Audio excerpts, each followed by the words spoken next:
So elections are in 2 days, right? And I have some thoughts.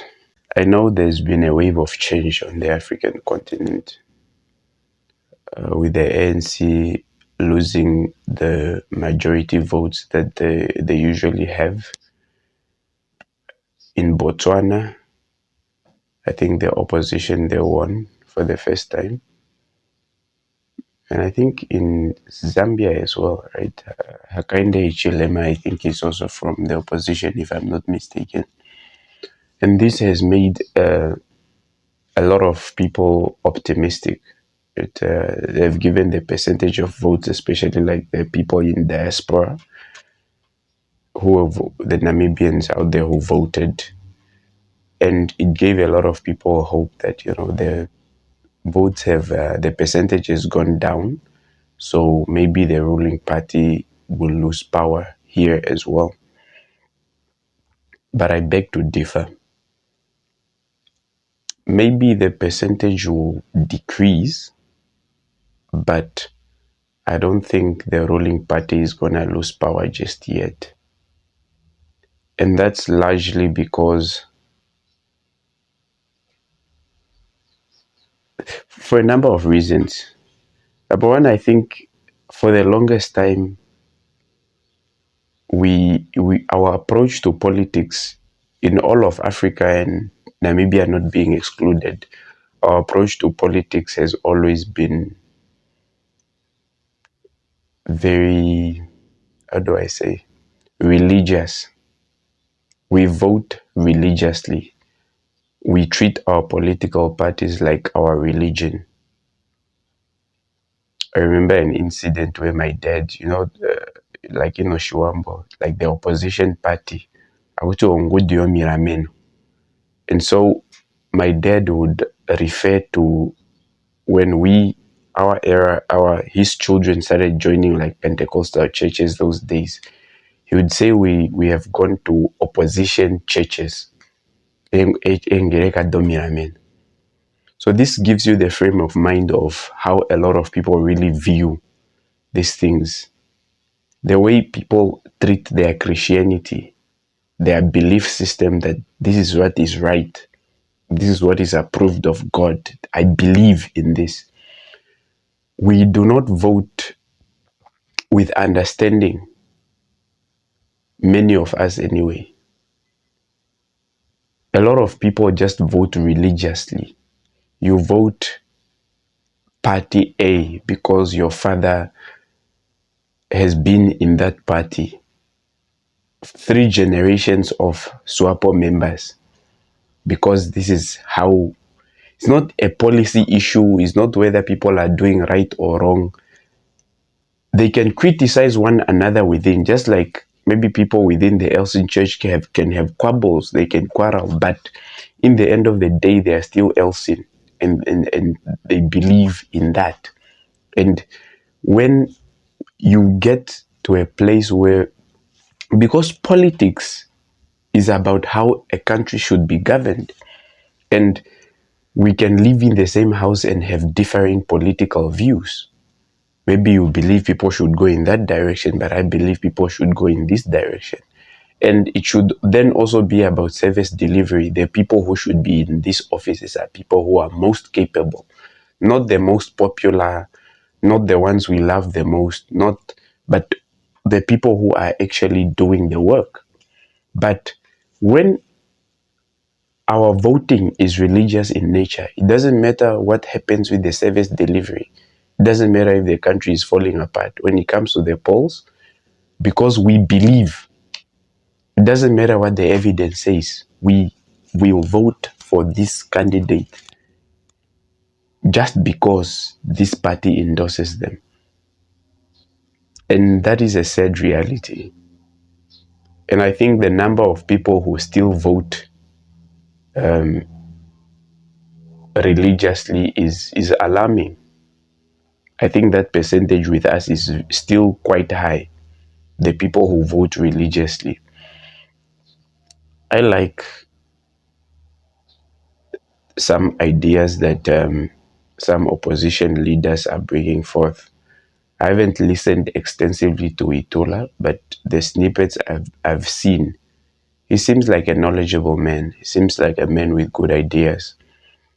The person I've listened to for a bit is Ampanda, and I'm quite on board with also the things he talks about, especially that video where he was explaining the AR flag, the parts of from the Samuel Mahareros they were fighting, then they passed on the baton to the next generation, and then now he said we are the third or fourth generation where we are focusing on economic changes, owning our economy and in that direction, because it's like, I think it's a statement that Malema once said, that our elders had the vision, right, to bring us from to bring us political independence, but where we are going, they do not have the know-how of how to get us where we want to go right now, economically speaking.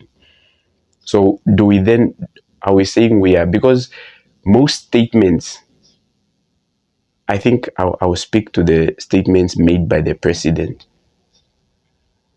because it seems that whenever you want to decide to vote different, you are always, I think he said something in the lines of, how can you leave a party of Kahumba Kandola? How can you leave a party of Sem Nuyoma? How can you leave a party of Pohamba? How can, and this is to reinforce that religious voting, that traditional thing again. But if the people are not doing what is needed, a person ought to leave without them being made to feel guilty. I have been in a situation where I've been a Christian for a long time and I left. And I know how cold the people who claim to love you just become when they find out you don't go to church, when they find out maybe that you don't believe in what they believe anymore. I've been in and out of the church, and I know how so-called loving Christians usually treat people who no longer attend church. And it's different when you maybe leave because they say you have backslidden, or so-called you have gone back to the world and in sin. That's different, because they are still saying, "Oh, we'll pray for you." But when you leave and say that, "I'm not sure I really anymore believe in these practices," when you start to question the religion and the doctrine of the religion itself, then in that way you become really like the devil to many people. Look at how they treat how many Christians treat Joshua Maponga. And I think I can compare that and really say, because our political affiliations are like our religious beliefs. We treat our political parties like a religion.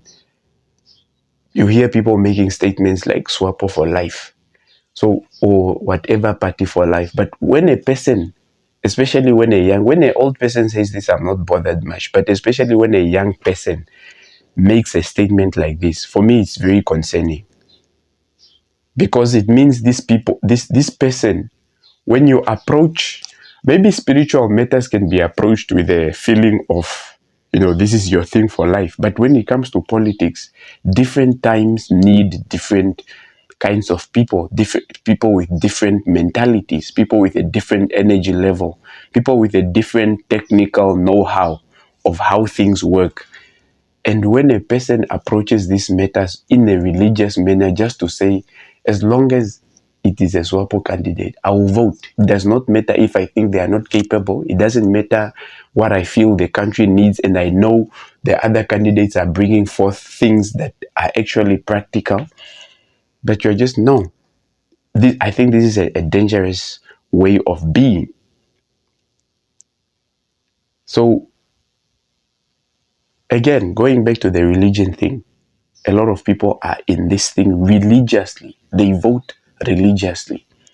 So I think I made a video with a friend of mine. It's my nephew, actually. We were just sort of reiterating. I know it's a bit of comedy, and like we intended for it to be funny, but it is true in a way. You'll find someone they criticize the ruling party all they can. They say all manner of things. When it goes to the ballot, the thinking is religious. It's almost like, what can we do?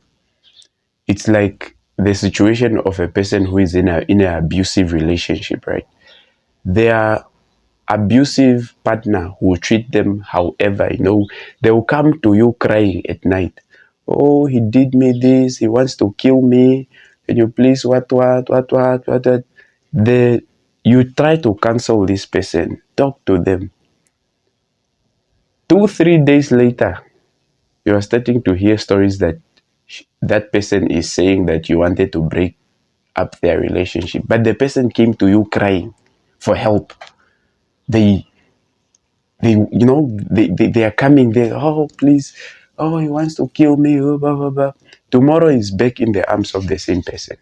And I feel like this is generally where we are as a people. People complain, they cry, they do it. When the ballots come, a few things happen, they vote the same party. Then the next few years, they are back to their complaints. We don't, blah, blah, blah, blah, blah, we don't. The next election cycle, the people come again, they vote religiously. Because it's no longer about service delivery, it's no longer about like the ideas that people are putting forth. It comes just as a thing of, oh well, this is why I think I always think to myself that I don't think parties should have membership.